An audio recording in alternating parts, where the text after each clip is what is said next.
because I'm wrong. All right, HC family. I am so sorry I haven't been posting for such a long time. Honestly, I've literally struggled in my walk with Jesus just because I just grew really heartbroken over the years.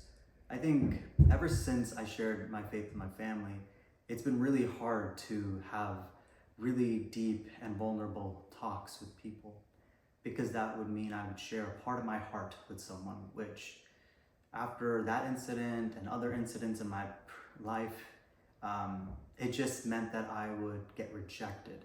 The more I shared my heart with people, the more people would reject me. And it absolutely sucked. And it just led me to feeling like even sharing my heart with you guys, it just felt like I would just absolutely get wrecked. And I couldn't handle the embarrassment, the rejection, all this stuff. I'm fine now, I think. I can handle it now.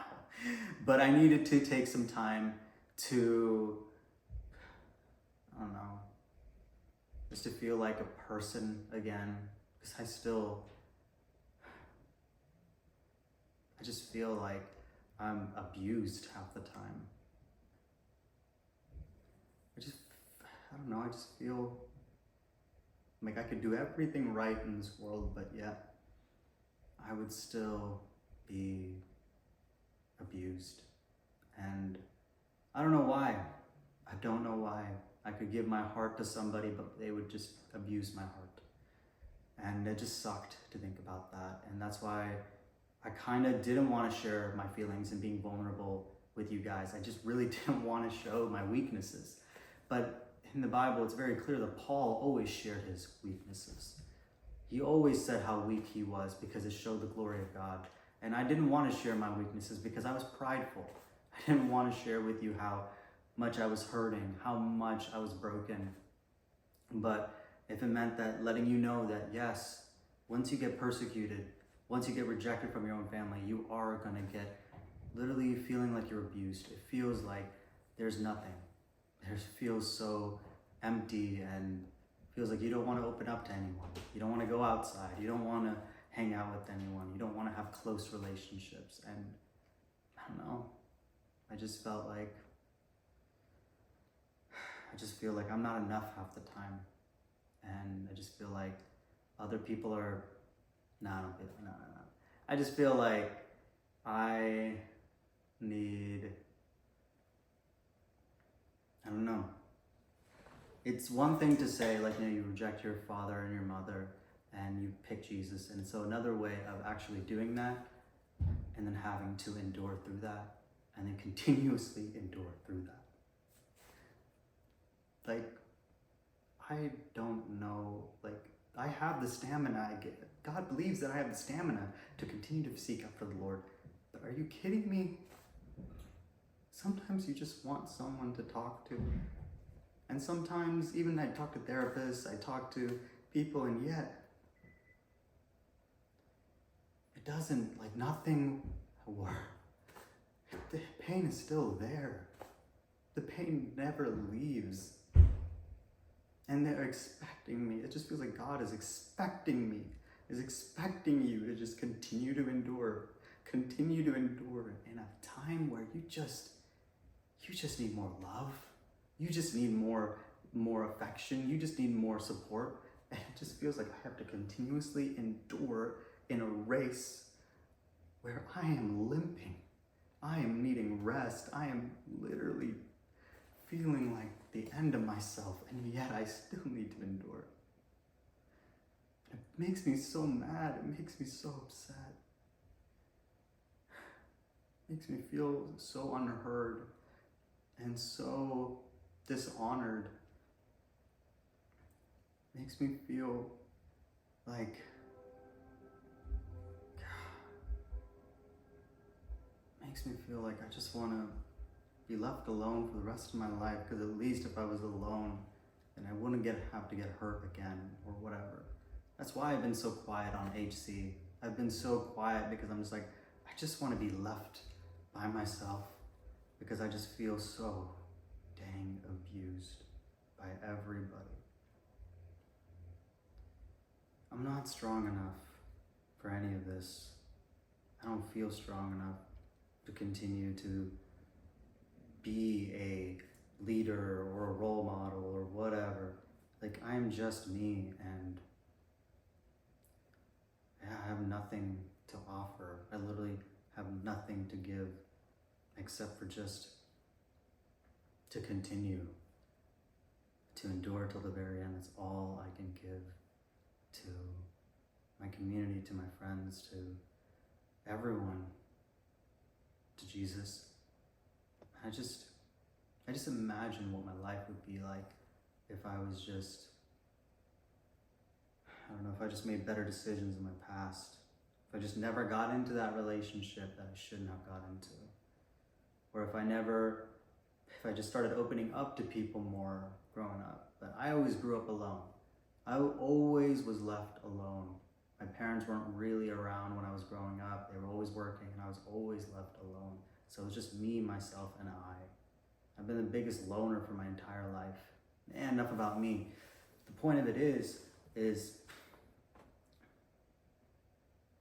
what if I opened up? What if you opened up to someone? What if you opened up to more people in your life? What if you went to the church and talked to your pastor and opened up about your struggles, your weaknesses? What if you actually went to your small groups and were honest and vulnerable? What if you went to your Indian family members or your other Indian Christian members in your community and talked to them about how you're struggling? What if you did that? What happens in your life then? Because I'm telling you right now that I'm in the most lonely time period of my life. And yeah, I absolutely hate it. I absolutely think that if you just opened up and you were vulnerable with someone, you would actually experience the abundant life that God has for you. And if you just ask someone for help, they'd be willing to help you to get out of this pit.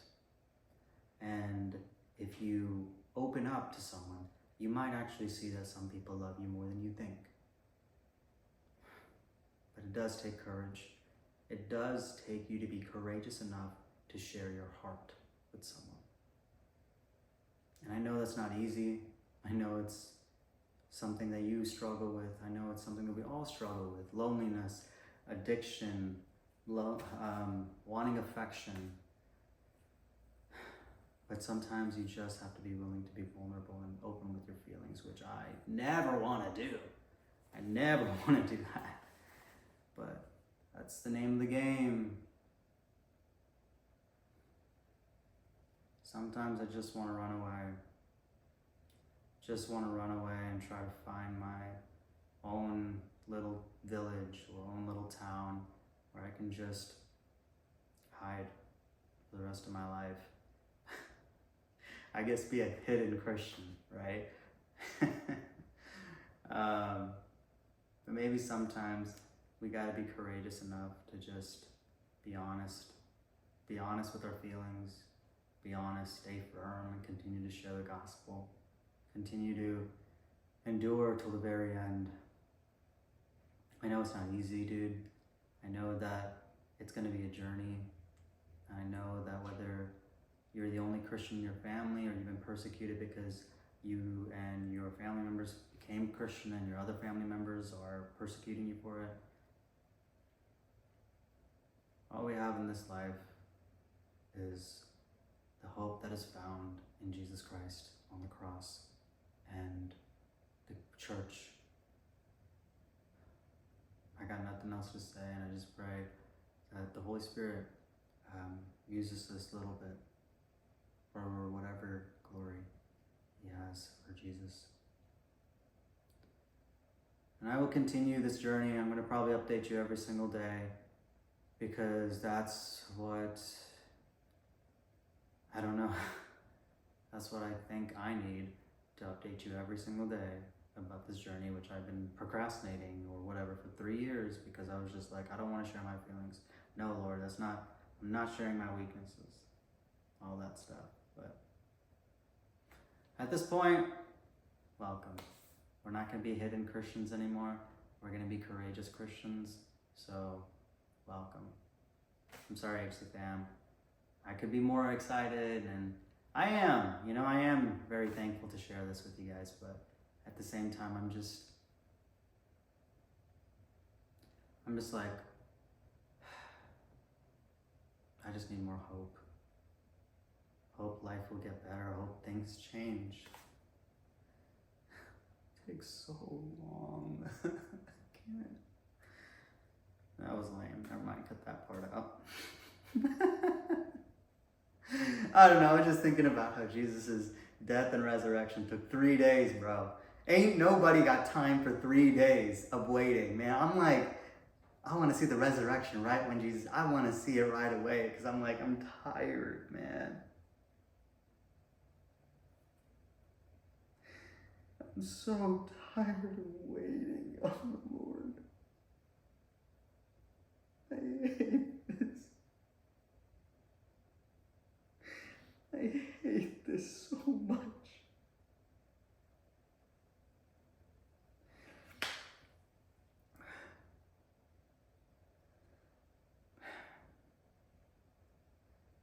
But we're going to try our best.